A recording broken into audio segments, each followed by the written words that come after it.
Jana jana kidonga. Kidongo ka tanyanya. Alota alanyata. Anta paracha na Ethiopia tare wana. Geller gagiria. Nyeke chaka mera ye picha ke za wintai. Itai telimagina ipe bere ngani bere. It has just rained in Rupa sub-county in Karamoja's Moroto district. The ground is soft and there's water to wash the soil for gold. For this group of young women and girls, it means a chance to join the gold mining business, an opportunity to provide for their families and to ultimately get themselves out of poverty. Karamoja is said to have more than 50 different minerals. Gold, limestone and marble are among the minerals that are most frequently extracted. This industry has become one of the main sources of livelihood for people here. At this hard rock gold mine in Amudat district, Oscar tries his luck, 300 feet under the ground. I'm doing this thing because I feel like at least it's a bit comfortable. I earn some little money. For survival though, it's very risky, but I feel like I shouldn't do for the rest of my life. Most Karamojong make a living out of livestock herding or pastoralism. However, the recent decline in livestock numbers has forced large numbers of people to extract a living from small-scale mining. The experience of Lotte here embodies a rare success story at the Lolung gold mine in Moroto.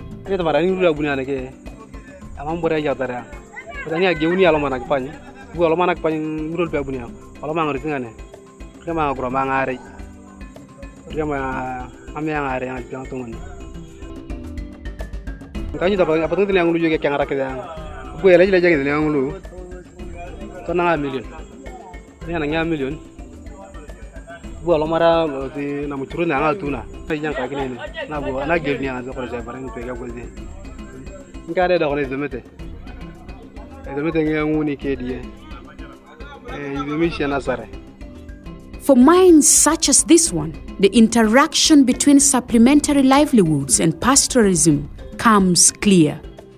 Environmental concerns may mean these opportunities are indeed problematic to pastoralism itself. On the environment, I think basically what we know is that those pits are not backfilled where people mine from, and one of the effects that it has caused us, the loss of cattle.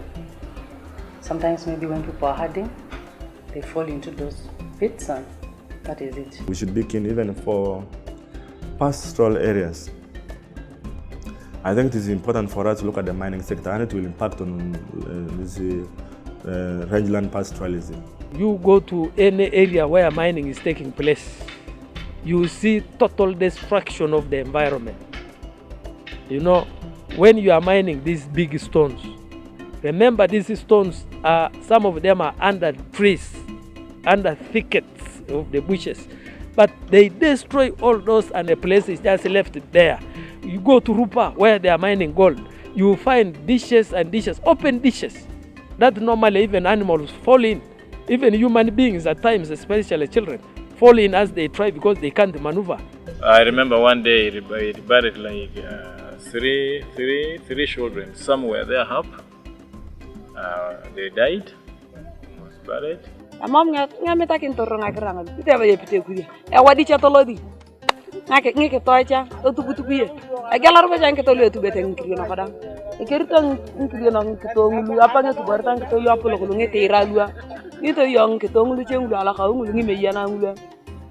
Dikintere me yero ba dara ka mo. Ayane tubari anje ko ni me yanga nyakana na yete. Anamure kerta itu banarang ketolo ko tin. Bate nyala moni. Ay dana ngapanya. Ane elimo kini gogo ngako jongoro ba kitibon ketolu apolo ko ane ni reali kitani ne yang amur to kuri yakata ne bawa ya dawro mo e piter ko na renyi chekato. As these problems and losses continue to grow and threaten the natural order of the ranges, a more deadly threat in the sector flourishes in the gold mines. Mercury. One of them is that the communities don't realize that even the wounds that they have that don't heal, are actually a sign of cancer. And this cancer is through the mercury. I don't understand deeply about it. I don't know the effect. But I'm saying we are using. Looking at its side effects in all angles. Because it's affecting the animals. Animals are dying because this very water. Remember they do at Sino. They wash within the river belts. And this is the very water that is consumed. The issue of mercury is quite very significant and very critical to the livelihoods of mining communities, not only in Uganda but across the globe. But Uganda is one of those countries that has been identified as a country that uses a lot of mercury in gold extraction. We are partnering with the National Environment Authority to undertake a country mapping of mercury use in gold extraction. As far as Karamoja is concerned, areas of Moroto are a bit safer because gold is not really extracted using mercury. But areas of Nakapitipirit and areas of Amudat, we've discovered that there is mercury use significantly, which, as we all know, has a serious impact on the livelihoods of mining communities. Not only the miners directly that interface with mercury, but also the communities that are eating the foods, they're consuming the water, which water is to a large extent contaminated with mercury. No matter the methods, gold extraction needs large quantities of water. If there are no rains and no permanent water source nearby, the gold disappears and miners go hungry. There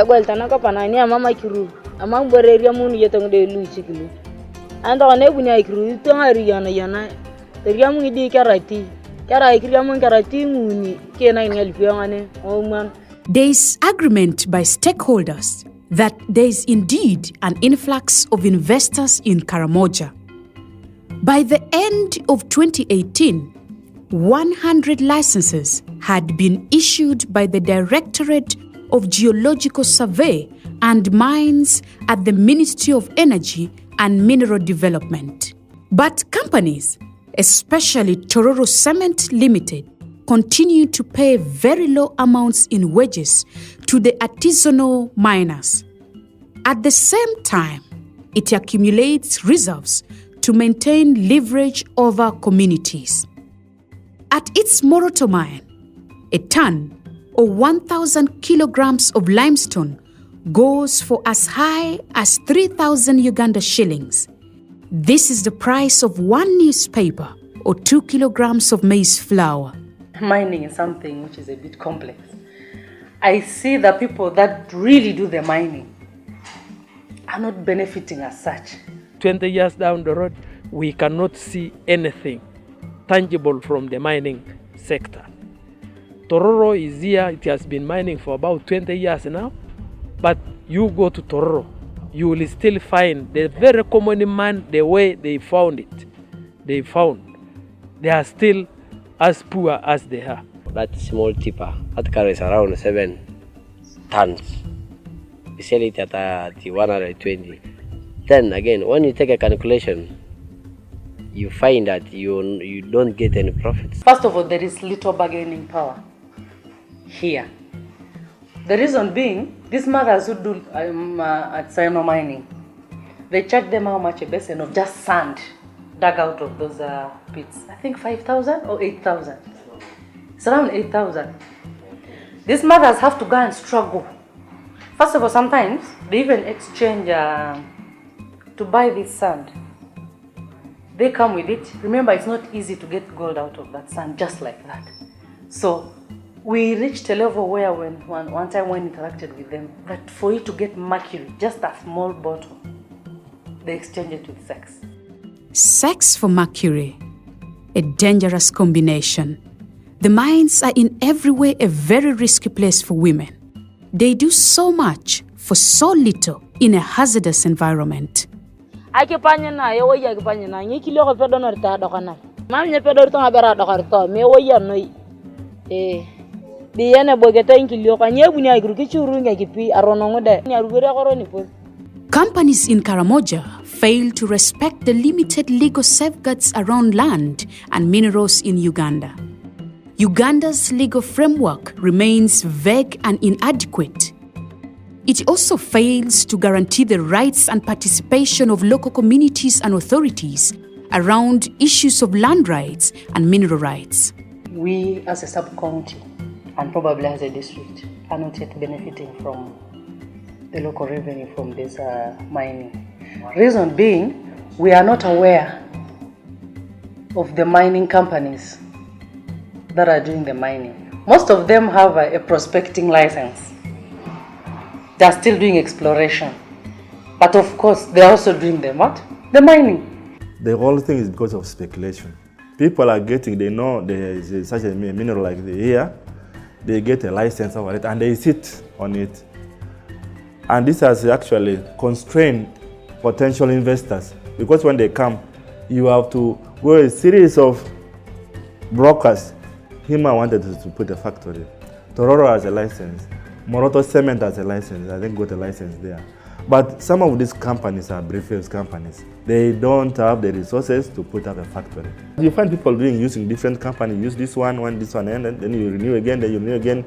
They keep paying little these fees that they are supposed to pay. They continue paying those fees to hold the license, speculating, waiting for someone who will come and ask for billions to pay them. First of all, the minerals don't belong to them. The land doesn't belong to them. Those surface rights, people are licensed everywhere. People are busy looking for minerals. The issue is, how is that managed? How is that process managed? How are people's rights protected? People's rights to land, surface rights, access rights, user rights, ownership rights. All of that, how are they protected and embedded in the law? Those rights must be protected at any point if they want to make use of that land. The law is very clear. As in some areas, people must be consulted. The right to consultation has been violated in all processes related to acquisition of mineral rights in Karamoja. This licensing regime has become an ideal playground for speculators, enabling them to easily assert their interests, claiming communal property and acquiring private titles. In 2010, Peter Modoi, an assistant commissioner at the Office of the Prime Minister, baffled the region by acquiring private title of 500 acres of land in Karamoja's Napak district. This land at Kautako village was then transferred to the Uganda Investment Authority for the construction of an industrial park. Karamoja Development Forum in a 2015 report cited political influence peddling, manipulation of communities, and bribery in the acquisition.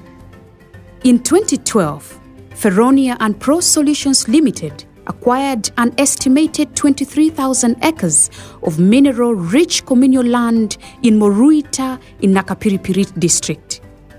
Each acre was sold for roughly 20,000 shillings each. Abuse of power, bribery, forgery of land board documents, threats and intimidation have been cited in this case. In 2014, Peter Lokwang, a Moroto businessman, acquired a private land title over about 60 square kilometers of land in Lopei, Napak. A speculative move targeting infrastructural projects and extractive activity in the region. We have found that fraud, manipulation, bribery, and political complicity enabled this process. In 2018, Moroto Ateke Cement tried to access 443 acres of community land in Rupa and Katikekile sub-counties in Moroto, showing a private land title. The move was to avail land for a joint venture with Savannah Minerals Limited and Uganda Development Corporation. The community managed to prevent this access. Moroto Ateker Cement continues to hold this title deed. This forced the company to seek land elsewhere in December 2018, in what became another controversial acquisition on 221 acres of land in Nadunget sub-county in Moroto district. This case was enabled by elite brokerage, threats, and deception. According to a study carried out by the Center for Basic Research, political elite are acquiring private ownership of communal lands across 6 sub-counties between 2014 and 2018 in Kabong district. This is a massive land grab in progress. In 2016, a battle for rights over a granite rock in Nabilatuk district emerged between Welt Machinen, Nakapiripirit district local government, and the Chinese road and bridge construction. The High Court awarded Welt Machinen 23 billion in compensation. That small pit actually summarizes the problems pastoralism and mineral extraction in Karamoja is potentially a threat to define ownership over communal properties, over communal grazing areas, and whether it can be actually attributed to one individual or to a community, and the benefits go to either the individual or the community. That's actually a summary of how aggressive different actors and predatory in this kind of sector. Karamoja began mining right away from 1980. And from 1980 to date, although there is an influx of the so-called investors into the region, but locally in the 80s, it was the local people who were mining on their own. But after, I think in the 90s, is when there was an influx of investors. Most of the land in Karamoja is owned and used communally. A practice consisted with mobile livestock keeping. For those seeking supplementary livelihoods in mining, have to face the entry of companies. Companies have the backing of government throughout the course of their activities. The coming of an investor, it affected our activity because the time when they arrived around here, they started stopping the community from breaking around. Good enough we had a memorandum of understanding. We also stood up and say, this is something we agreed upon.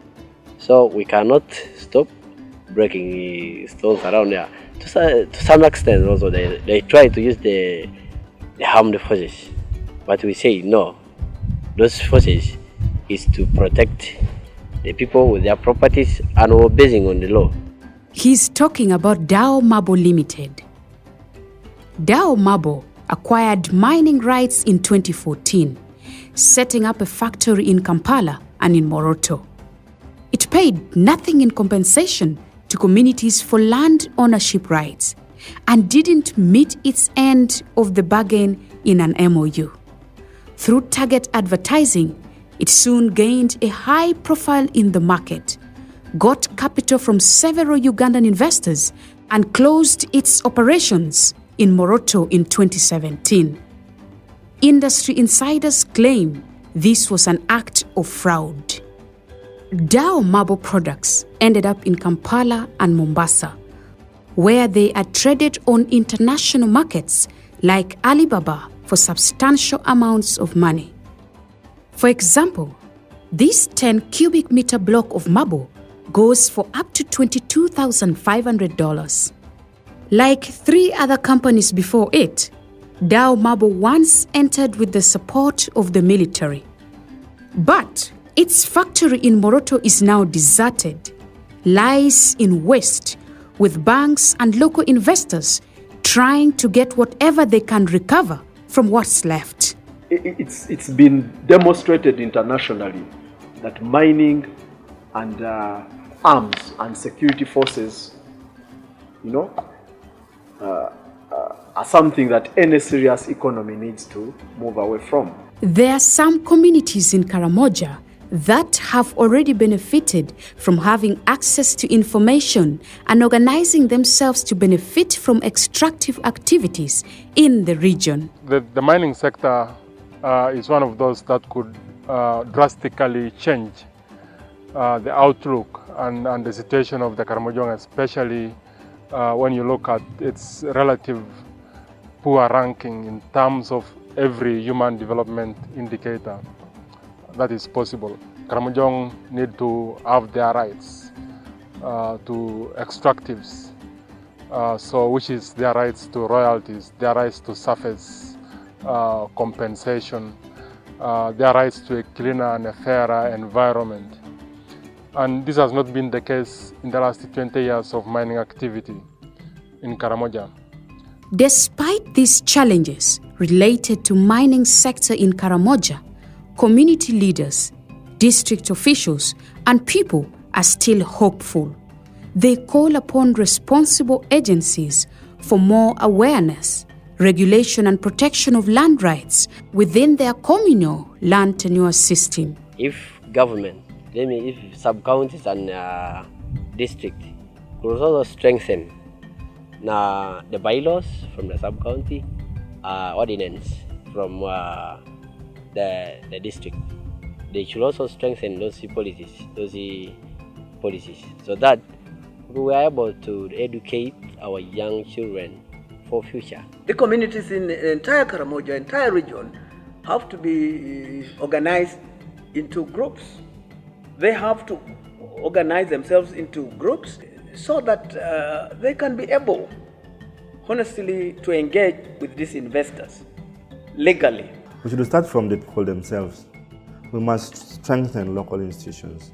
In the case of Karamoja, there are traditional institutions. There are clans who own these lands. There is no land which is free. And that's the misconception Ugandans have sometimes when going through Karamoja. They look at it open areas and they think that nobody has been there. Some people have been displaced because of insecurity. Now after the disarmament process and peace returns, people are going back to their own lands.